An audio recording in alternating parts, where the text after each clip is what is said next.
I got so much motherfucking design on right now. Break it down, bring it back, make it clap. I got 3 old thoughts, new guap, wear that thing. Bitches on my line, and you know. Baik, assalamualaikum warahmatullahi wabarakatuh. Waalaikumsalam warahmatullahi wabarakatuh. Apa kabar anak-anak hari ini? Alhamdulillah luar biasa karena semangat Allahu Akbar. Baik, sebelum belajar mulai, saya absen terlebih dahulu. Ahmad Fakra Farudi hadir, Pak. Amelia Francisca Hadir. Nadia Salsabila. Ini masuk semua ya? Nggak ada yang nggak masuk ya? Alhamdulillah masuk semua, Pak. Baik. Jadi anak-anak, pada hari ini kita akan melaksanakan pembelajaran mata pelajaran fikih dengan tema ketentuan sholat bagi musafir. Yang kita perlu ketahui bersama terkait dengan tujuan pembelajaran kita hari ini, yaitu yang pertama menjelaskan pengertian sholat jamak dan qashar. Kemudian yang kedua menunjukkan dalil nakli mengenai sholat jamak dan qashar. Yang ketiga menyebutkan syarat diperbolehkan melaksanakan sholat jamak dan qashar. Dan yang keempat yaitu mempraktikkan sholat jamak qashar. Nah, di sini ada ketentuan rukhsah sholat bagi musafir. Ada yang sudah tahu rukhsah itu apa?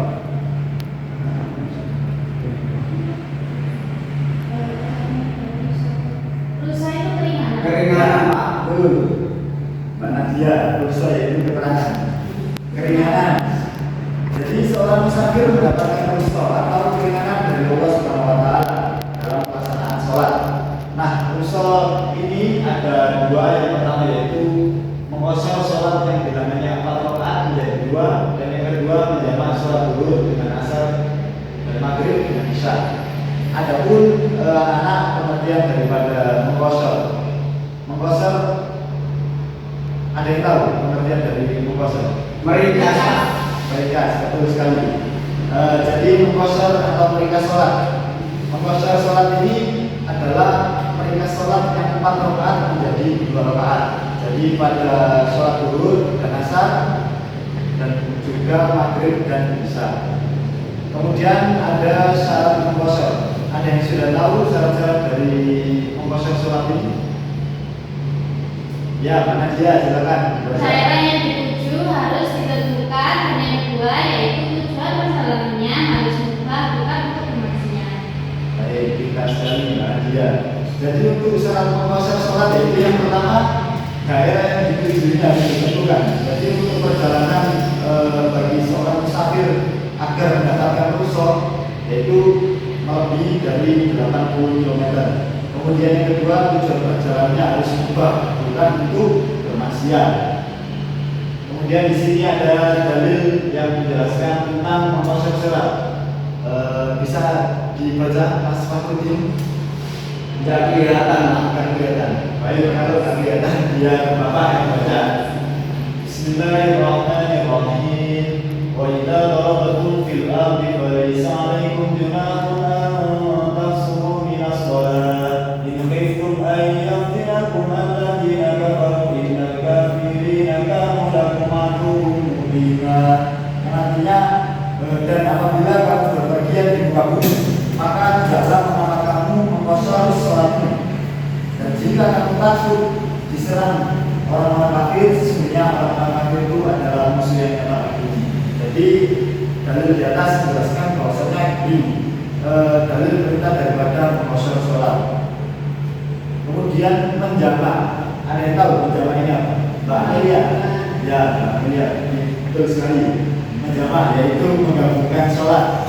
Nah, bagi musafir boleh sekali untuk menjamak atau menggabungkan sholat antara dua sholat, yaitu menggabungkan antara sholat zuhur dengan asar dan maghrib dengan isya, dan dikerjakan dalam waktu, salah satunya yaitu boleh dikerjakan dalam waktu zuhur atau dalam waktu asar. Pula ada sholat maghrib dan isya. Kemudian di sini ada syarat-syarat menjamak takdim sholat anak-anak. Yang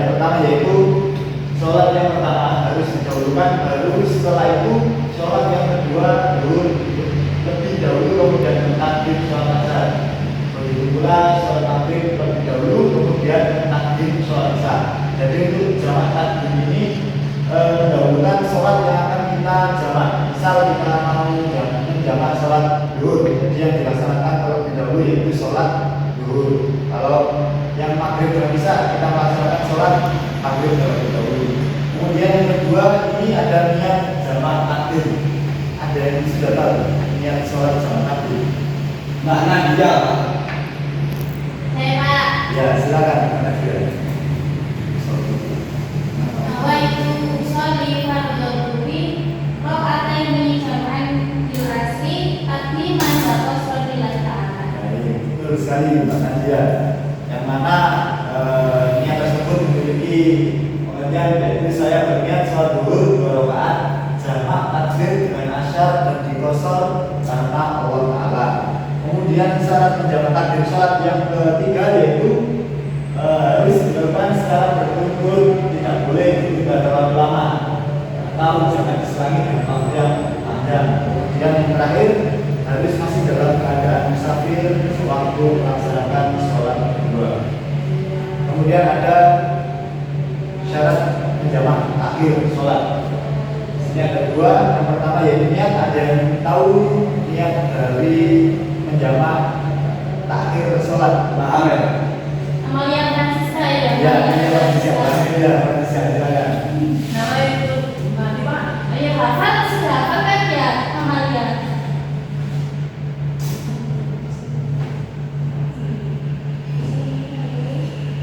Ya.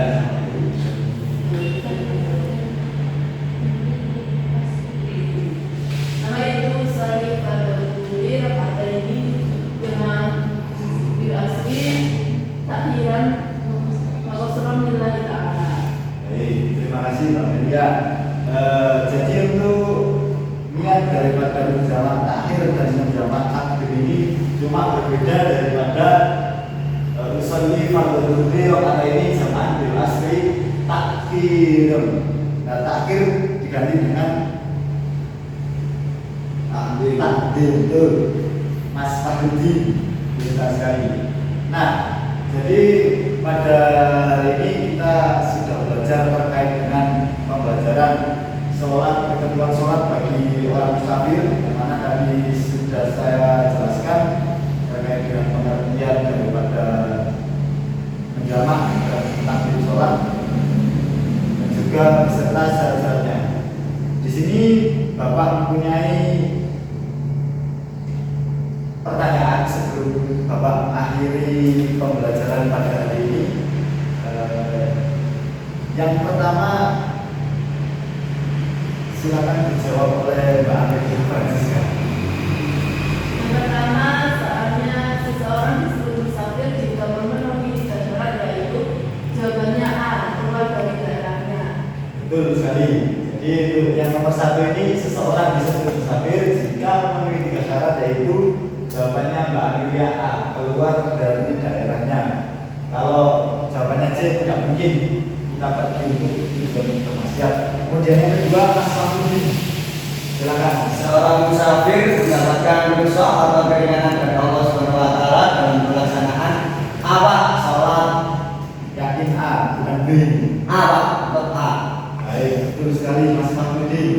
Jadi seorang musafir mendapatkan rukhsah. Rukhsah itu keringanan dari Allah dalam pelaksanaan sholat.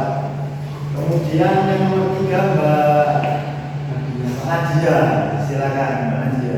Menjamak sholat tidak boleh dilakukan pada sholat. Jawabannya C, isya dan subuh. Betul sekali Mbak Nadia. Jadi untuk menjamak sholat tidak boleh dilakukan pada waktu sholat subuh. Subuh ini tidak bisa dijamak ataupun di kosor. Nah baik, anak-anak pembelajaran pada hari ini alhamdulillah sudah bermanfaat. Sebelum pembelajaran saya tutup, silakan Mas Fahudi diberi untuk doa mengakhiri pembelajaran pada hari ini. Baik Pak, sebelum mengakhiri pembelajaran pada siang hari ini, mari kita berdoa. Semoga apa yang kita pelajari pada hari ini mendapatkan ilmu yang berkah, bermanfaat. Amin ya Allah. Doa mulai. Bismillah.